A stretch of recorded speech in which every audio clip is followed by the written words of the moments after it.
안녕하세요. 오늘은요, 오병이어와 칠병이어가 어떻게 다른지에 대해서 이야기를 하고자 합니다. 오병이어와 칠병이어가 뭐지요? 이렇게 생소하게 다가오시는 분이 있을 겁니다.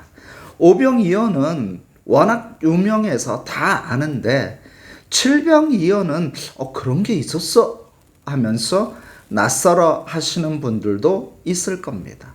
똑같이 물고기와 빵으로 많은 사람들을 배부르게 먹이신 예수님의 이적입니다. 자, 근데 진행 과정이 너무나도 똑같아요. 굶주린 사람이 있었고 그것을 불쌍히 여기신 예수님이 얼마 되지도 않은 빵과 물고기를 가지고 수천 명을 배부르게 먹이는 사건. 전개 과정이 거의 비슷해서 예전부터 논란이 있었습니다. 그래서 불투만은요, 이거는 같은 사건인데 짜집기 한 거야. 그냥 본따서 하나 그냥 만들어 놓은 거야. 하면서 같은 사건으로 봅니다. 근데 사도 요한의 제자인 폴리캅이 있습니다. 이 폴리캅의 제자 이레네우스가 있는데, 이 사람은 오병이어와 칠병이어가 다른 사건이다. 똑같은 사건이 아니라 두 개의 사건이다 라고 이야기를 합니다. 왜 중요하냐면요, 이레네우스는요, 폴리캅, 자신의 스승 폴리캅이 사도 요한에 대해서 이야기를 하고 예수님의 말씀에 대해서 이야기를 하고 예수님의 이적에 대해서 많이 이야기를 했다고 증언을 하고 있기 때문에 그의 말이 아주 신빙성이 높습니다. 왜? 그 시대에 살아왔기 때문에, 예수님이 활약하던 그 시대에 살아왔기 때문에 그의 말이 신빙성이 아주 높은 거지요. 폴리캅은 거의 같은 시기입니다.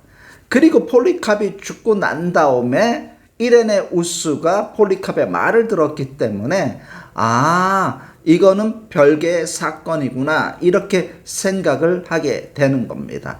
그래서 지금까지 보수주의 학자들은 오병이어와 칠병이어는 다른 사건이다 라고 이야기를 하고 있습니다. 자, 여기서 우리가 중요한 게 뭐냐 하면은요, 칠병이어 때는요, 이방인들이 예수님께 달려와서 3일 동안 하나님의 말씀을 듣고 있습니다. 아니, 왜 이방인들이 예수님의 곁을 떠나지 않고 예수님의 말씀을 들었을까요? 거기에는 엄청난 영적인 비밀이 있습니다. 왜 그러냐면요, 이 이방인들은요, 데카폴리스라고 해서 이방 지역에 살던 이방인이었습니다. 그들은요, 가나안 신들도 믿었고 로마, 그리스 신들도 믿었던 사람입니다. 그런데 예수님께 달려와서 3일 동안 같이 지내면서 하나님의 말씀을 듣고 있습니다. 왜 이렇게 영적인 갈증에 시달리게 되었을까요? 거기에는요, 가나안 신과 로마, 그리스의 신의 한계성이 있기 때문에 그렇습니다. 가나안 신과 로마, 그리스의 신에게는요, 죄, 영생, 천국이라는 개념이 없습니다. 그냥 현실적인 것만 만족시켜주는 신이에요. 물질이 없어요. 돈 주세요. 우리 농사 잘 되게 해주세요. 난 누구를 사랑하고 싶어요. 이런 것만 응답해주는 신입니다. 우리가 죄를 지으면 어떻게 될지, 우리가 죽으면 어디로 가는 건지, 우리는 죽으면 어떻게 되는 건지에 대한 근원적인 물음에 대해서 답을 제시해 주지 못하고 있어요. 근데 예수님은 확실하게 그 대답을 해주니까 이방인들이 3일 동안 예수님께 다가와 하나님의 말씀을 듣는 겁니다. 이것이 오병이어 기적과 다른 겁니다. 오병이어 기적은 유대인들을 위한 이적이었다면 칠병이어는 이방인을 위한 이적이었습니다.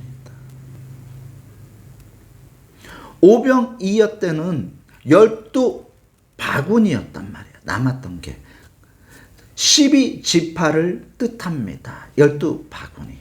근데 칠병이어 때는 7광줄입니다. 이게 뭐냐면 가나안 7 족속을 뜻하는 겁니다. 그러니까 유대 지파 12지파도 하나님의 말씀 잔치에 들어오고 가나안 7 족속도 마찬가지로 하나님의 말씀 잔치에 참여한다라는 거예요.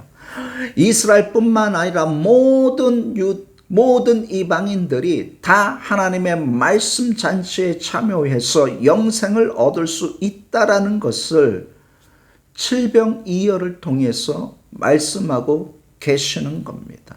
그래서 이 칠병이어가 이렇게 중요한 겁니다. 이해가 되셨나 모르겠습니다.